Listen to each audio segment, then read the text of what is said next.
आजच्या सुंदर दिवसाच्या सगळ्यांना भरपूर शुभेच्छा. वार शुक्रवार, वायुतत्वाला सक्षम करण्याचा दिवस.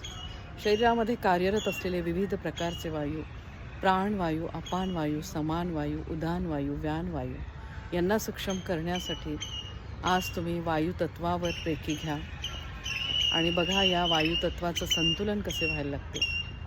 शिवशक्तीचे आशीर्वाद सगळ्यांना मिळू दे, सगळ्यांचं कल्याण होऊ दे, ही माझी मनापासून इच्छा.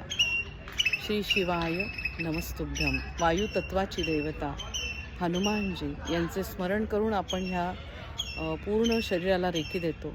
आणि वायुतत्वाचे स्थान आहे अनाहत चक्र, छातीच्या मध्यस्थानी.